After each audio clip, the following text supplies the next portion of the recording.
नमस्ते। हमेशा खुश रहो बिटिया। Presented by doctor Ajay Jatolia, MD homeo, assistant professor, department of community medicine, faculty of homoeopathic science, JVWU. Today we will discuss about food surveillance. Food surveillance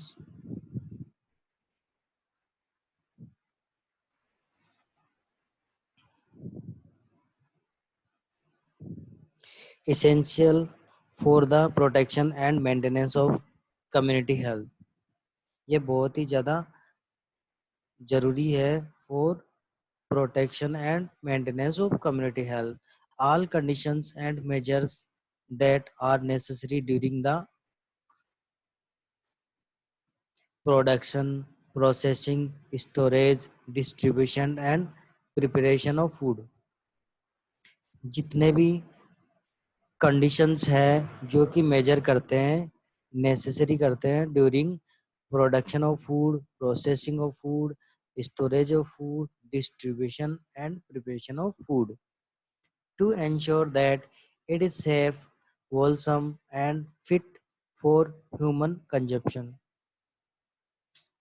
जो food होता है वो सेफ होना चाहिए और सभी ह्यूमन बींग्स के लिए जो कंजप्शन के लिए जो जरूरी होता है वो फिट होना चाहिए। अब बात करते हैं मिल्क हाइजीन की। मिल्क हाइजीन क्या होता है? मिल्क मिल्क के सोर्सेज क्या है? Sources of infection. मिल्क के इन्फेक्शन के सोर्सेज क्या क्या है? Dairy animal, human handler, environment, contaminated vessels, polluted water, flies, dust, etc. Milk borne diseases. Milk के द्वारा कौन कौन सी डिजीजेज हो सकती हैं? Infection of animal that can be transmitted to man like tuberculosis, brucellosis, streptococcal infections, staphylococcal enterotoxin poisoning, salmonellosis, Q fever, etc. Cowpox, foot and mouth disease, anthrax, leptospirosis, tick-borne encephalitis, infections transmitted through milk. Milk के द्वारा कौन कौन से infection है जो transmit हो सकते हैं? और ये पहले पढ़ी अपने मिल्क बॉर्न डिजीज है। ये जितने भी डिजीज है ये डिटेल में अलग से टॉपिक दिए गए हैं, उनमें बात करेंगे। infections transmitted through milk: typhoid and paratyphoid fevers, shigellosis, cholera, enteropathogenic Escherichia coli, EEC।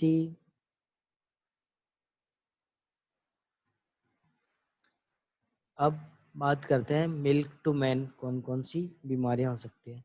Non diarrhoeal diseases, streptococcal infections, staphylococcal food poisoning, diphtheria, tuberculosis, enteroviruses, viral hepatitis, ये मिल्क से मैन में बीमारियां हो सकती है। Essentials in the production of clean and safe milk.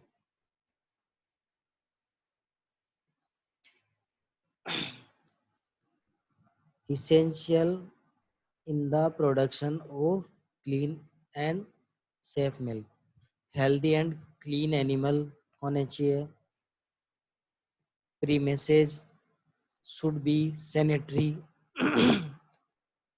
safe water supply, milk handlers free from communicable diseases। जितने milk जो handler है, जो मिल्क हैंडलर है वो उनके कोई भी कम्युनिकेबल डिजीज नहीं होनी चाहिए या किसी भी कम्युनिकेबल डिजीज से वो ग्रसित नहीं होना चाहिए। अगर होगा तो वो बीमारी ट्रांसमिट कर सकता है अदर ह्यूमन बीइंग को। Milk to be cooled immediately to below 10 degree Celsius. जैसे ही मिल्क गर्म किया उसके बाद में इमीडिएटली उसको ठंडा कर लेना चाहिए below 10 degree Celsius. Cleanness of all containers and equipment, और जितने भी जो कंटेनर्स होते हैं जिनमें अपन दूध रखते हैं वो, या जितने भी इक्विपमेंट कंटेनर होते हैं वो साफ सुथरे होने चाहिए। उसमें किसी भी प्रकार का कोई बैक्टीरिया वायरस नहीं होना चाहिए। ये बहुत ही ज़्यादा ज़रूरी है हेल्दी रहने के लिए। Methylene blue reduction test. Methylene blue reduction test after pasteurisation of milk अपन टेस्ट करते हैं।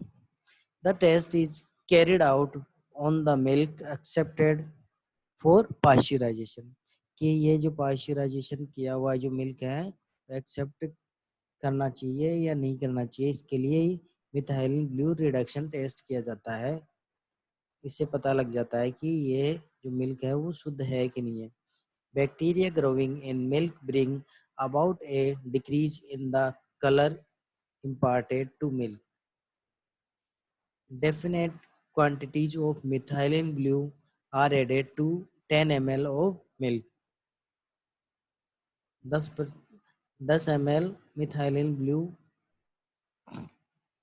ऐड की जाती है। एक definite quantity of methylene blue are added to 10 ml of milk में, and the sample is held at a uniform temperature of 37 degrees Celsius until the blue color has disappeared. और इसको 37 degree Celsius पे रखा जाता है जब तक कि वो कलर जो ब्लू कलर है वो डिसअपियर नहीं हो जाए। The milk which remain blue, अगर जो मिल्क है वो ब्लू रहता है लॉन्गेस्ट टाइम के लिए, is considered to be of the best quality, तो वह एक उच्च क्वालिटी का मिल्क है, साफ सुथरा मिल्क है, उसमें किसी भी प्रकार का कोई बैक्टीरिया वायरस नहीं है। Pasteurisation of milk, the heating of milk to such temperatures and for such period of time as the required to destroy any pathogens that may be present while causing minimal changes in the composition, flavor and nutritive value. Several methods of pasteurization, 3 are widely used. तो pasteurisation milk है उसके लिए 3 प्रकार के method उपयोग में लिए जाते हैं। Holder wait method, ST method, high temperature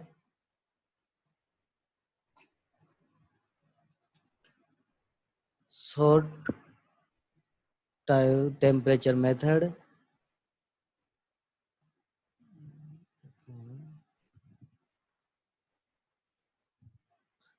high temperature and short time method,